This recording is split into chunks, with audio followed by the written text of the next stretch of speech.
Good afternoon, all. Please be seated.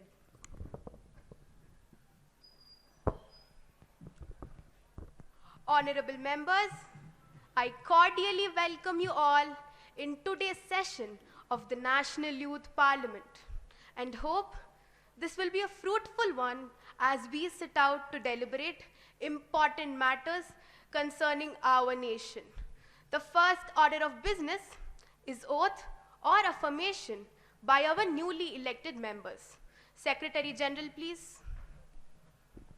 Shriman Chinmay M. Achari, who stands elected from the Chikbalapur constituency of Karnataka, will now take oath or affirmation.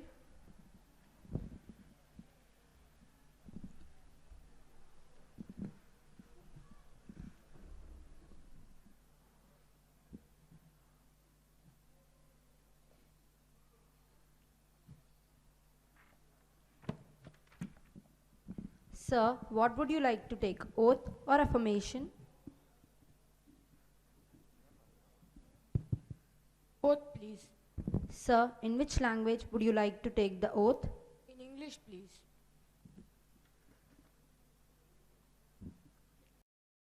I, Chinmay, having been elected a member of the lower house of the Youth Parliament, do swear in the name of God that I will bear true faith and allegiance to the Constitution of India, as by law established, that I will uphold the sovereignty and integrity of India, and that I will faithfully discharge the duty upon which I am about to enter.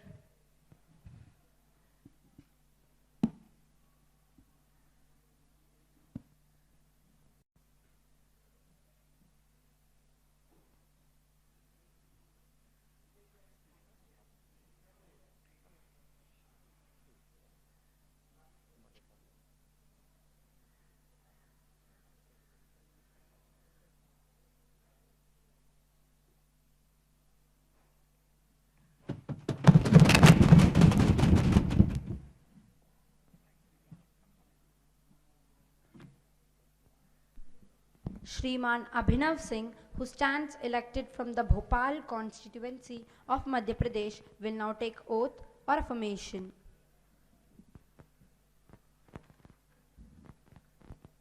Sir, what would you like to take, oath or affirmation?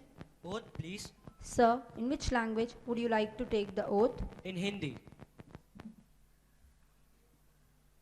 मैं अभिनव सिंह, जो युवा संसद का सदस्य निर्वाचित हुआ हूं, ईश्वर के नाम पर शपथ लेता हूं कि मैं विधि द्वारा स्थापित भारत के संविधान के प्रति सच्ची श्रद्धा और निष्ठा रखूंगा।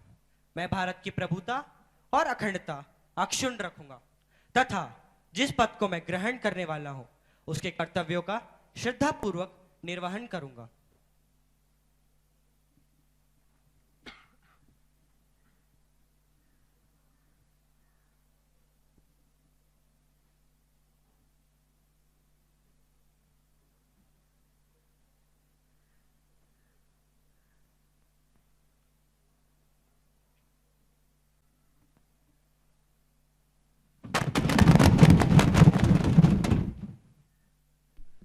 Sushri Pragati, who stands elected from the Hassan constituency of Karnataka, will now take oath or affirmation. Madam, what would you like to take, oath or affirmation? Oath, please. Madam, in which language would you like to take the oath? In Kannada, please. ನಾನು ಪ್ರಗತಿ ಯುವ ಸಂಸತ್ತಿನ ಕೆಳಮನೆಯ ಸದಸ್ಯರಾಗಿ ಚುನಾಯಿತರಾದ ನಂತರ ಭಾರತದ ಸಾರ್ವಭೌಮತ್ವ ಮತ್ತು ಸಮಗ್ರತೆಯನ್ನು ಎತ್ತಿ ಹಿಡಿಯುತ್ತೇನೆ ಎಂದು ಕಾನೂನಿನ ಮೂಲಕ ಸ್ಥಾಪಿಸಿದ ಭಾರತದ ಸಂವಿಧಾನಕ್ಕೆ ನಿಜವಾದ ನಂಬಿಕೆ ಮತ್ತು ನಿಷ್ಠೆಯನ್ನು ಹೊಂದುತ್ತೇನೆ ಎಂದು ದೇವರ ಹೆಸರಿನಲ್ಲಿ ಪ್ರಮಾಣ ಮಾಡುತ್ತೇನೆ. ನಾನು ಮಾಡಲಿರುವ ಕರ್ತವ್ಯವನ್ನು ನಿಷ್ಠೆಯಿಂದ ನಿರ್ವಹಿಸುತ್ತೇನೆ.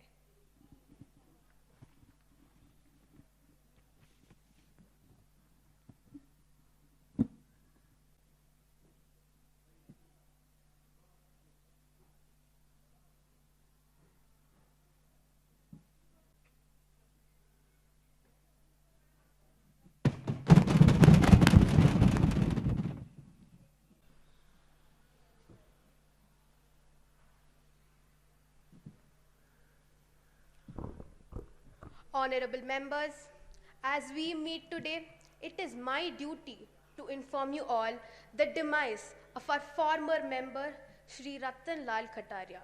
Shri Ratan Lal Kataria ji was the Minister of State in the Ministry of Jal Shakti and the Ministry of Social Justice and Empowerment. He spent his time and energy for the welfare of the weaker sections of the society. He was an able parliamentarian and an effective orator who took keen interests in the proceedings of the House. He passed away on 18th of May 2023 at the age of 71. माननीय अध्यक्ष महोदय, मैं सभी नेतागण श्रीमान रतन लाल कटारिया जी को भावपूर्ण श्रद्धांजलि अर्पित करते हैं, जिनकी मृत्यु पर सभी ने गहरा शोक व्यक्त किया है। श्रीमान रतन लाल कटारिया जी समाज के सभी वर्गों के कल्याण के लिए समर्पित थे।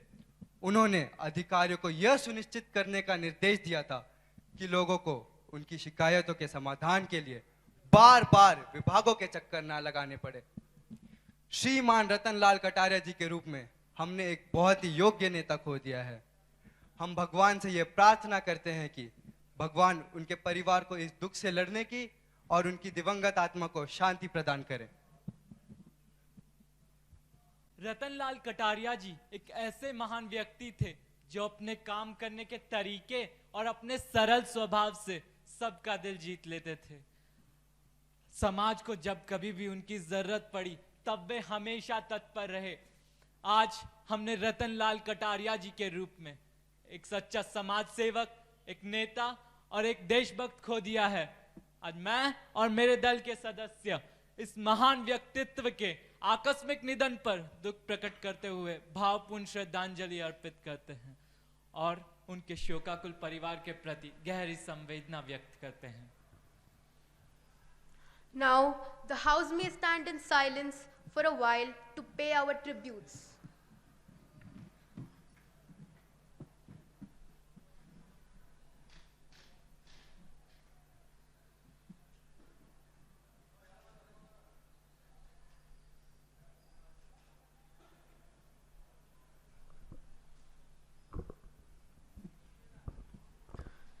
Secretary General may convey the message of condolences to the bereaved family.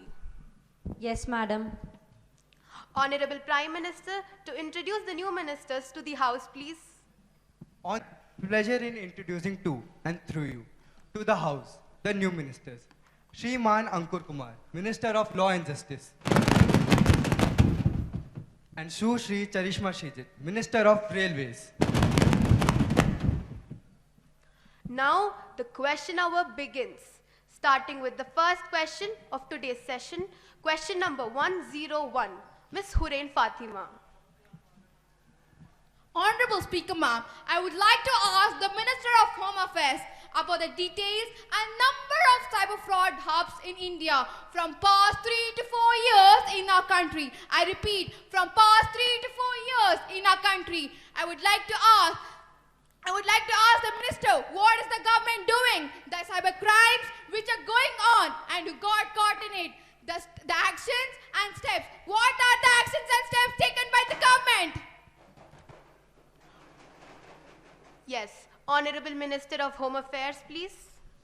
Honorable Speaker Madam, according to the latest report that we have, that is for July 2023, that is published by the National Crime Records Bureau, the situation is totally under control. And moreover, police and the public orders are state subjects under the Indian Constitution. The states must take care of the detection, prevention and prosecution of the crimes, including the cyber crimes. But still, as a responsible government, we have also taken certain measures to tackle the number of cases. We have set up the Indian Cybercrime Coordination Center, or the I4C, to tackle down the cases of cyber crimes.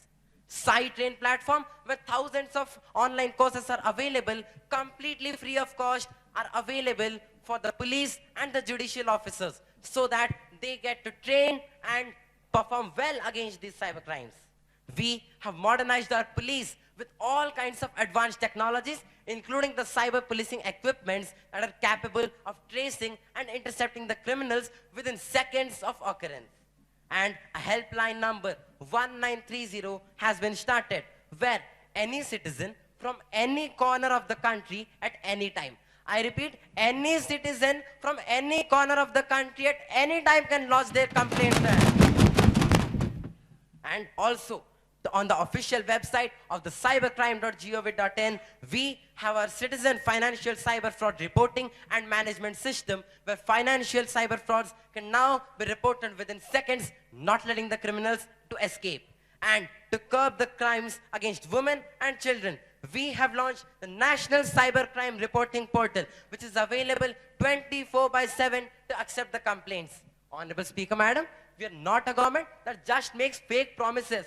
For these schemes to work, we have also allotted 122 crores. I repeat, 122 crores has been allotted to each and every state and union territory. And we have also deployed 7 cybercrime management teams across the country.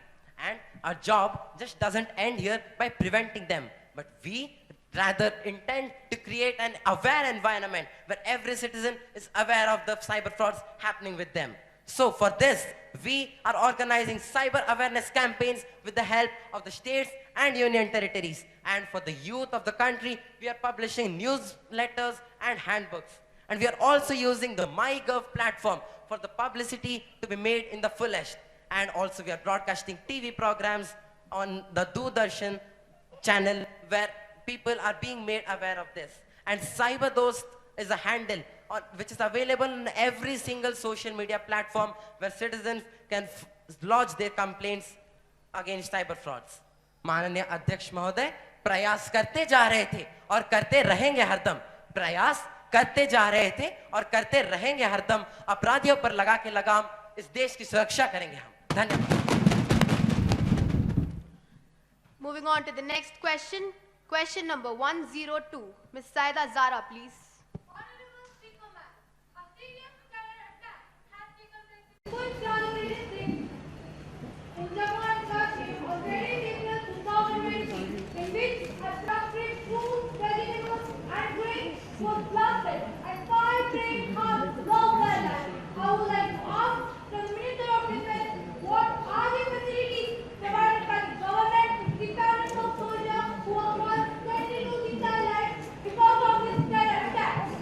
Speaker Madam, I am profoundly sorry for the soldiers who have sacrificed their lives. The soldiers are being awarded with many gallantry awards like Paramveer Chakra, Mahavir Chakra and Veer Chakra. Our government offers a variety of services to the families of scared soldiers. Our government offers rupees 25 to 45 lakhs for future utilization. Every year, rupees 50,000 is provided by our government for education of their children. In addition, our government is providing medical treatment and insurance. Our government also offers rupees 1 lakh for marriage of daughter, son or widow. I would also like to inform that our government is improving the strategy of our army by latest technologies like tactical land radio, heat sensing gadgets, drones, surveillance camera, night vision camera and many more things. A sum of rupees 1,62,600 crores is allocated by our government for improving the strategy of our army. It is an ongoing process with the aim of ensuring peace and stability in the region. Thank you. Question number 103. Ms. Yahavi Butt, please. Honorable Speaker Madam, I would like to ask the Minister of Education a question about the low enrollment in high dropouts of girls in schools of rural areas. Madam, according to a recent survey by United Nations International Children's Emergency Fund or UNICEF, only 55% of girls go to school compared to 82% of boys. A point to be noted, only 55% of girls go to school compared to 82% of boys. This is a significant gap. It has a number of negative consequences for the schools and society as a whole. What specific steps has the government taken to prevent this issue? What specific steps has the government taken to improve the enrollment and minimize the dropouts? Why is the government not attentive about this issue? After all, I think education is just a mere word for the minister. Yes, Honorable Minister of Education, please. Respected Speaker Madam, our government is already alert about this issue and has taken various measures to promote girl-child education. Beti Bachao Beti Padhao is Beti Bachao Beti Padhao जब से हम पैदा हुए थे तब से चल रहा है ये क्या किया माननीय सदस्यों कृपया शांति बनाए रखें please minister continue Beti Bachao Beti Padhao is an initiative taken by our government to prevent gender bias discrimination. To ensure the survival of girl child, our government has taken steps to control prenatal diagnostic techniques, which was banned in India in 1994. And today, we rarely find such cases in India. In 2014, the gross enrollment ratio was 77.45, and according to the latest report in 2022, it is 95.5. It is a significant rise from 2019. Also, I would like to inform my colleague about the recently introduced STEM education. To promote women education, supernumerary seats have been created in IITs and NITs. CBSE Udan scheme is another initiative taken by our government to increase the number of girls enrolled in the prestigious engineering and technical colleges across India. Moreover, 3,703 Kasturba Gandhi Vidyalayas were sanctioned, out of which 3,697 are functional and 3.78 lakh girls are studying in these Vidyalayas. At last, I would like to inform the House that girls' enrollment reaches 2 crore mark, an increase of over 13 lakh. I repeat, 13 lakh from 2019 to 2023. I assure you that our government is completely serious about this issue and we are constantly striving to accomplish this. Thank you, madam. Supplementary question? Yes, Ms. Bhumika. To ask from the Minister of Education, in this digital era, technology and digital learning have become an integral part in education. But in rural areas of India, this technology and digital learning is still a faraway dream. So, I'd like to ask from the Minister of Education, what provisions has been made by your government to make digital learning possible in rural areas of India? Thank you, ma'am. Yes, Minister of State in the Ministry of Education, please. Honorable Speaker, Madam, I'm quite sure that all of us have heard about Digital India initiative that started on 1st July 2015 with a vision to transform India into a digitally empowered society. BharatNet project aims to connect all rural areas with high-speed broadband, facilitating internet access in schools located in remote areas. Our government has implemented various programs to promote computer and technology-based education. Madam, I would like to inform the House about PM Shri Yojana, which has been started on 5th September 2022, that provides an opportunity to accelerate the digital learning by using smart classrooms, tablets, and based resources. Over 40,500 schools will be covered under these schemes in all states of Union Territories of India. More than 20 lakh students are expected to be the direct beneficiaries, madam. Thank you. Question number 104. Ms. Samhita Swanuj, please. Honorable Speaker, Madam, through you, I wish to ask the Honorable Railway Minister about the recent train accident. The recent train tragedy in Balesar, Orissa, resulted in the loss of nearly 300 lives and 1,000 injured. I repeat, 300 lives and 1,000 injured. Madam, this was not a natural calamity. This was a big devastation caused by the absolute negligence of the Railway Ministry. Was the Railway Ministry too occupied with the making of the Vande Bharat trains instead of ensuring the safety of the passengers? Also, what safety measures have been implemented so that incidents like these never happens again. Yes, Honorable Minister of Railways, please. Honorable Speaker, Madam, for both passengers and goods, railways is one of the most efficient and cost-effective modes of transport. It carries more than 23 million passengers daily and 8.107 million passengers annually, which shows that Indian Railways is a lifeline for every common Indian.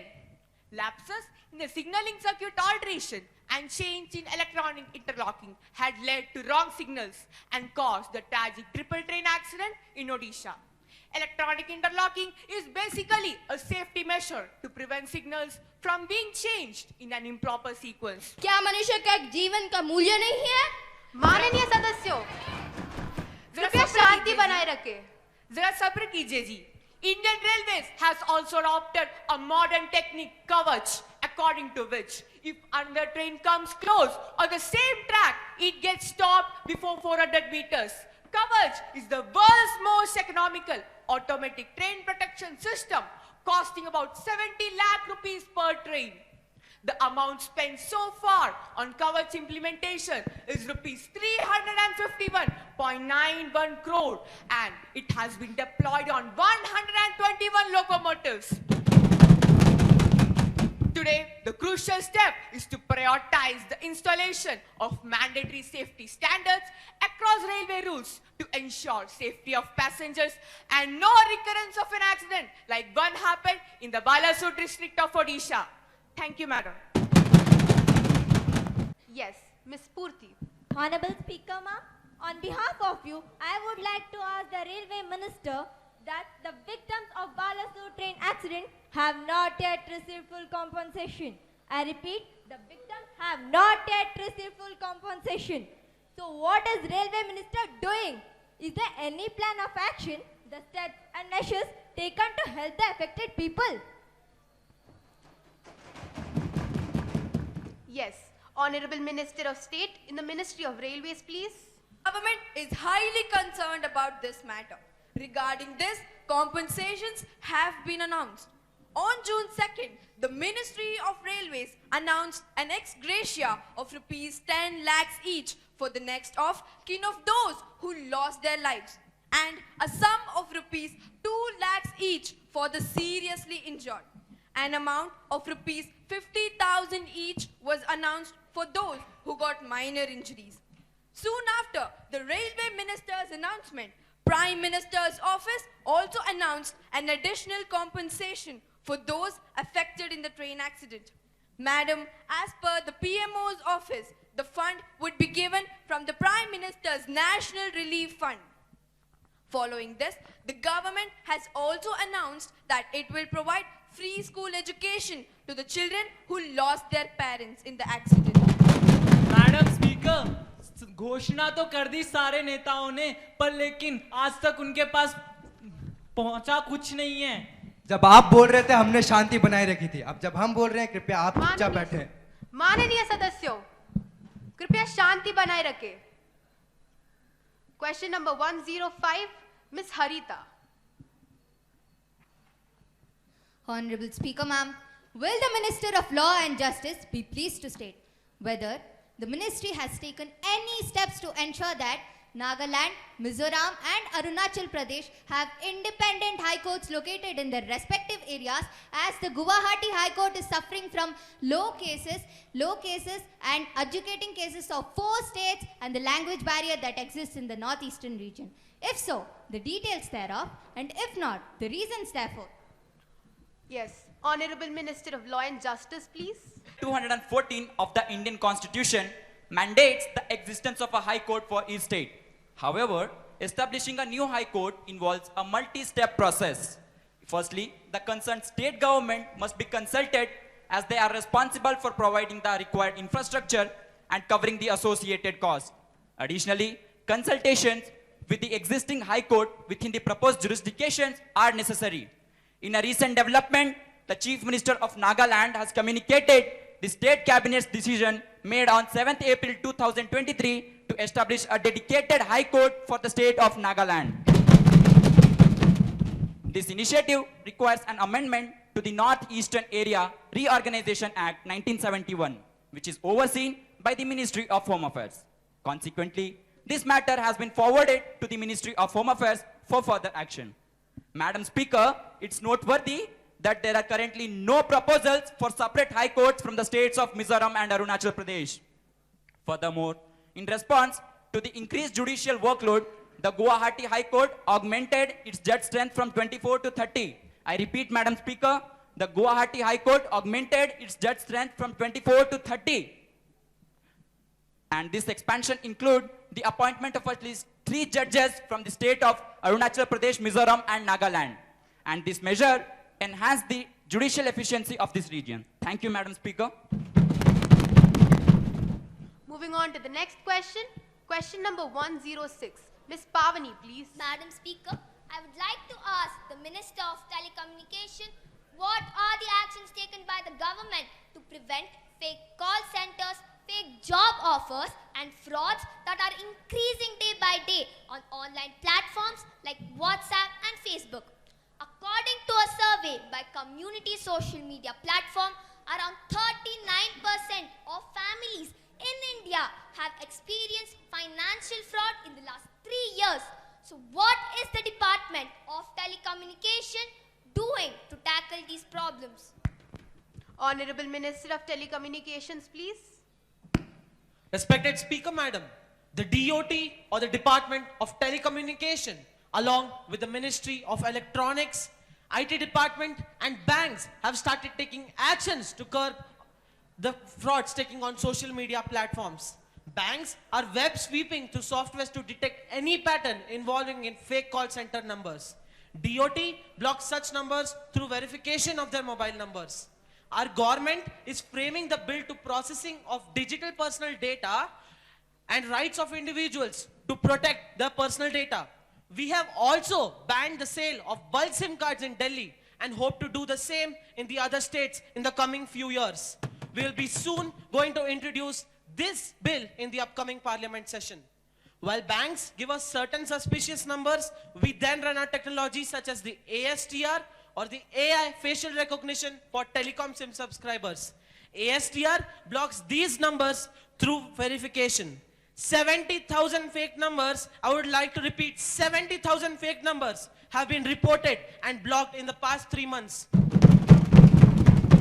As the system is now in use, we are sure that in the coming few months, we will be able to identify and block each and every fraud numbers on social media platforms. Thank you, Madam. Supplementary question. Yes, Ms. Mahima. Respected Speaker, Madam, could the Minister of Telecommunication kindly provide insight into the deployment of 5G network in urban areas, while 4G coverage still remains lacking in remote regions? Also, what steps and budgetary provisions are set aside for investments that have the goal of extending the reach of 4G coverage to the less accessible parts of our country? Honorable Minister of Telecommunications. Very good question indeed, but we have solved this problem too. With the system of highly advanced technology, we plan to reach about 6.4 lakh villages within the next few years. With the current 1.4 lakh villages connected under the Bharat Network scheme, BSNL has arranged the Udyami Yojana, which costed rupees 1.3 lakh crores. The Union Cabinet has approved an allotment of rupees 1,39,579 crores for the next phase of the Bharat Network scheme. Thus, under these schemes, we are sure that in the coming few years, we will be able to reach the remotest of the villages in the upcoming years. Thank you, Madam. Question number 107, Ms. Umashri. Will the Minister of Health and Family Welfare be pleased to state? According to a recent survey, the infant mortality rate in India was 27.69% last year and the current year. This affects the parents as well as the nature, causing a major decrease in human resource. Madam, I would also like to ask,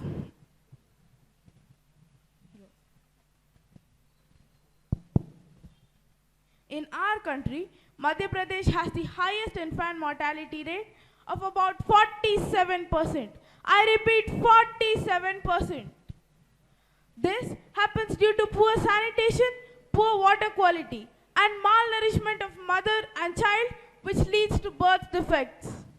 So, what is the government's plan to effectively reduce infant mortality in our country? Thank you, ma'am. Honorable Minister of Health and Family Welfare to reply, please. Madam Speaker, as per the sample registration system of India, the infant mortality rate has been reduced from 37% in 2015 to 27% in 2022 at national levels. And to reduce infant mortality rate, the Government of Health and Family Welfare has taken the following steps. 6 newborn care units are being established at district hospital and community hospitals. 6 newborn stabilization units are being established at community hospitals too for taking care of sick and small babies. Rashtriya Bal Swasthya Karyakram or RBSK is being implemented, in which children till 18 of age are being screened for 30 healthcare conditions to improve child survival. Universal Immunization Program or UIP, in which vaccinations are provided to children against life-threatening diseases such as polio, pneumonia, rubella and more caused by Haemophilus influenza B. Nutrition Rehabilitation Centers or NRCs are being set up at public healthcare facilities all across the country to treat and manage children with severe acute malnutrition. The government's efforts to enhance infant mortality rate continue, and we are sure that the numbers will decrease in the foreseeable future. Thank you, ma'am. Question number 108, Miss Sai Vaishnavi, please.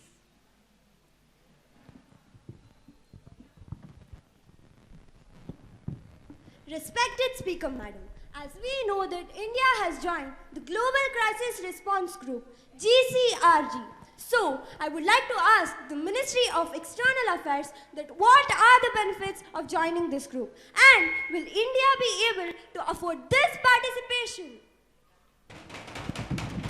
Yes. Honorable Minister of External Affairs, please. Respected Speaker Ma'am, India has joined the Champions Group of Global Crisis Response Group, GCRG, following an invitation from UN Secretary General Antonio Guterres to Prime Minister Mr. Aniket Chaudhary ji. The GCRG was set up by UNSG in March last year to address urgent and critical global issues such as food and energy security challenges.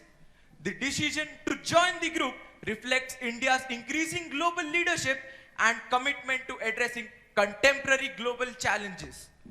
As we know, India has become the 4th largest economy in the world. 4th largest economy in the world. We as a country are proud partners of various global organizations such as UN, BRICS, G20 and many more.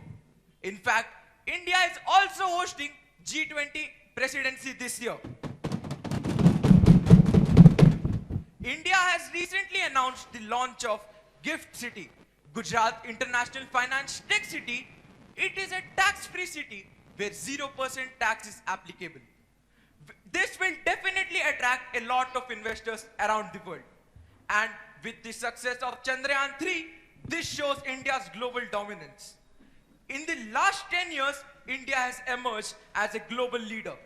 With all these powerful achievements, we are sure to have a dominating position in the GCRG group as well. There is no doubt that India can afford this participation, and this just justifies our decision to join the GCRG group. Thank you, ma'am. Question number 109, Miss Amrita, please. Respected Minister of Forest and Wildlife, be pleased to inform the House concerning black bucks, a species of great cultural and environmental importance that is facing the threat of extinction.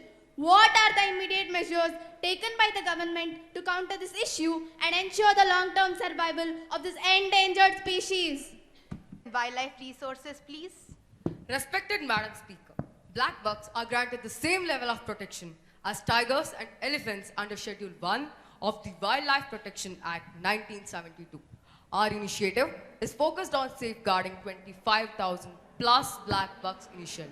To achieve this, we have established reserves in Gujarat, Tamil Nadu, Karnataka, and many other states.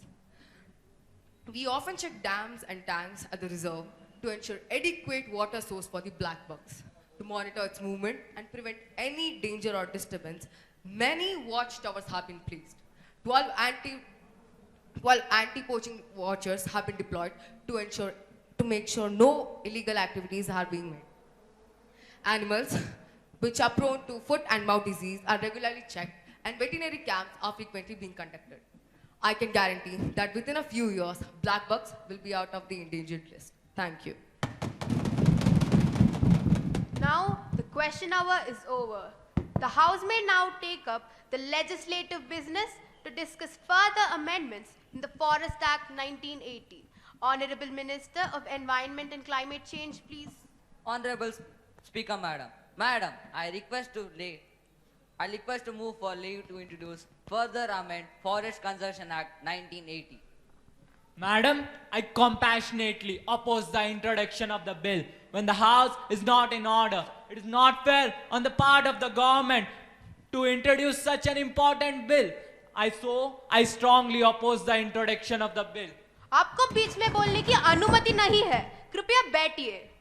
Now, the question is that leave be granted to introduce a bill to further amend the Forest Act 1980. Those who are in favor will please say aye. Aye. And those who are against it will please say no. I think the ayes have it, the ayes have it, the ayes have it. The leave is granted. Ma'am, I introduce the bill.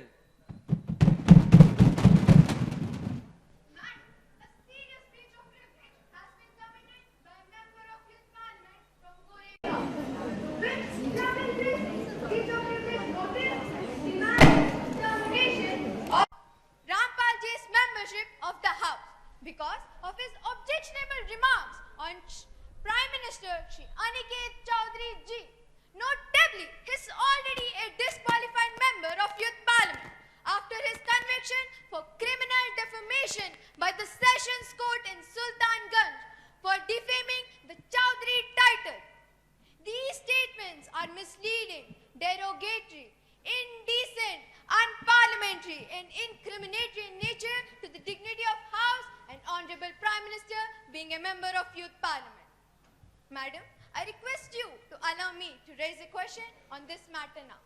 Ms. Swarshini, have you given a notice of it earlier?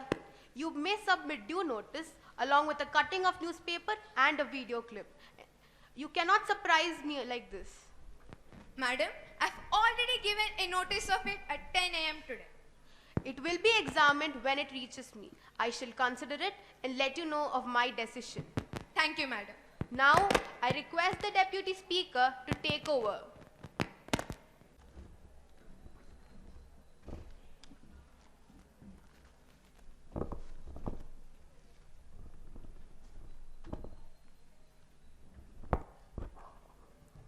Now, papers to plead. Honorable Minister for Water Resources, River Development and Ganga Rejuvenation. Minister, please.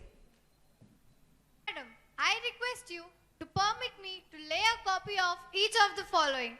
Annual Report of National Water Development Agency, New Delhi for the year 2023 to 24 and review by the government for the working of National Water Development Agency, New Delhi for the year 2023 to 24.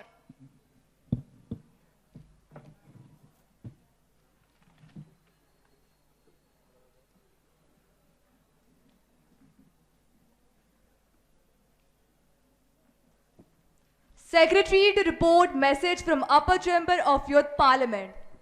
Madam, I have to report this following message received from the Secretary of the Upper Chamber of the Youth Parliament. In accordance with the provision of rules and procedure and conduct business in the Upper House of the Youth Parliament, I am directed to enclose a copy of the Agricultural Reservation Second Amendment Bill 2023. Secretary to lay a copy of the bill as passed by the Upper Chamber. Madam, I lay on the table of the House a copy of the Agricultural Reservation Second Amendment Bill 2023 as passed by the upper chamber. Honorable members, I have to make an announcement on my own behalf of the House. It's my great pleasure in extending a warm welcome to His Excellencies, Mr. Pakajin, Speaker of the Sri Lanka Parliament, and the other honorable members of the delegation are Ms. Jennifer Lawrence, Minister of Foreign Affairs of the Republic of USA.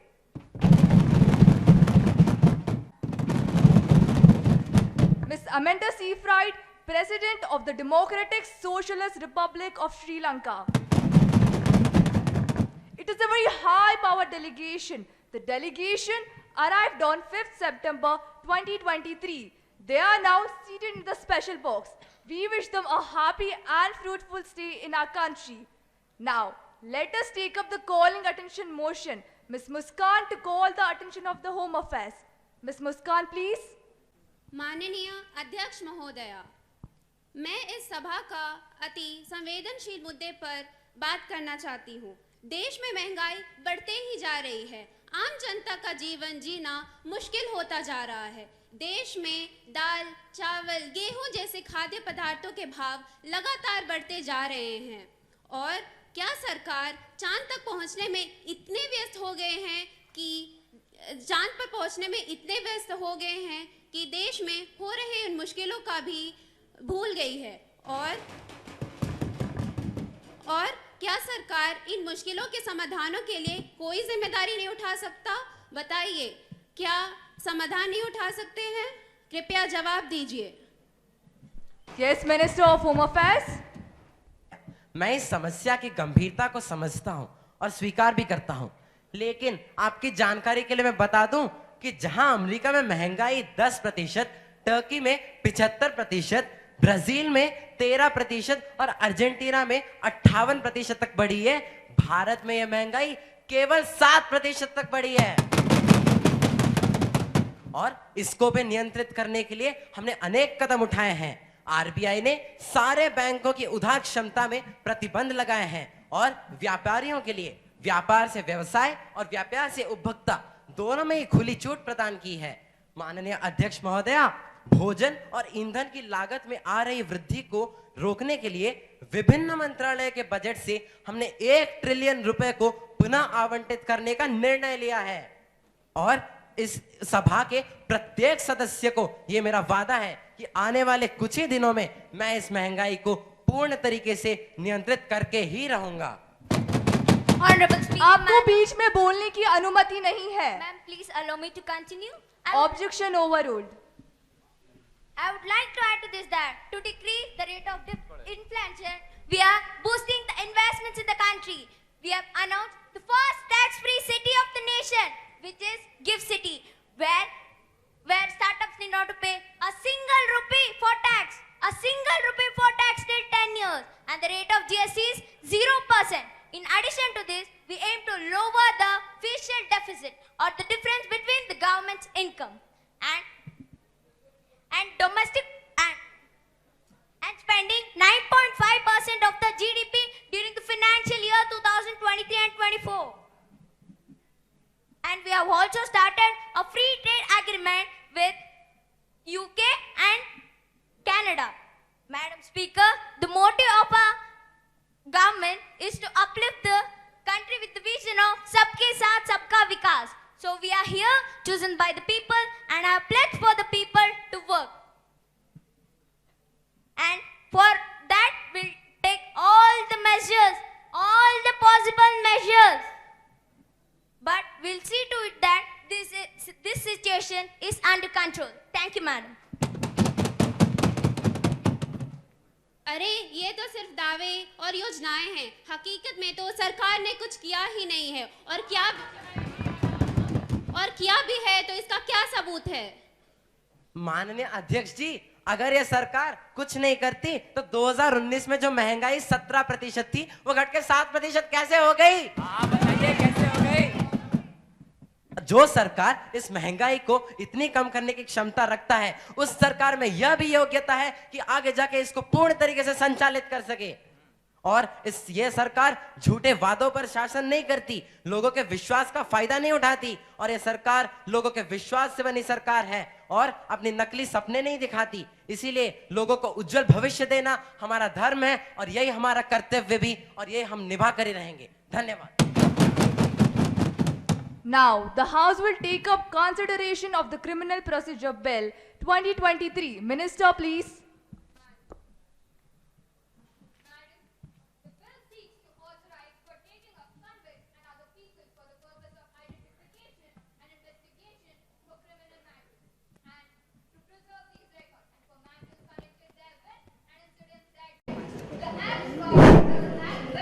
The Identification of Prisoners Act 1920.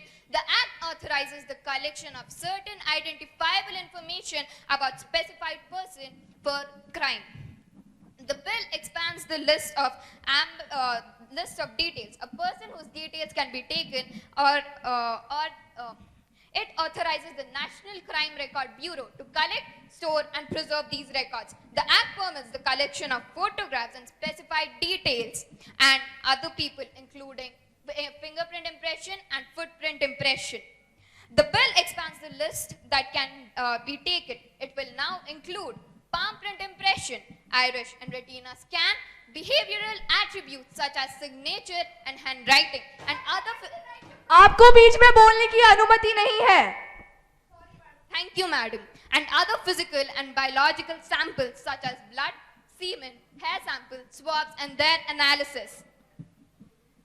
Person convicted for certain offences punishable with a minimum of 1 year of rigorous imprisonment. Person ordered to give security for good behavior under the code. Person maintaining peace under the Bharatiya Nagrik Suraksha NBC 2023. Thank you. The question is the Criminal Procedure Bill, and for matters connected therewith or incidental there to be taken into consideration, those who are in favor will say aye. Aye. Those who are against it will say no. I think the ayes have it, ayes have it, ayes have it. The motion is adopted. Now, the House is adjourned to meet again tomorrow at 11 a.m.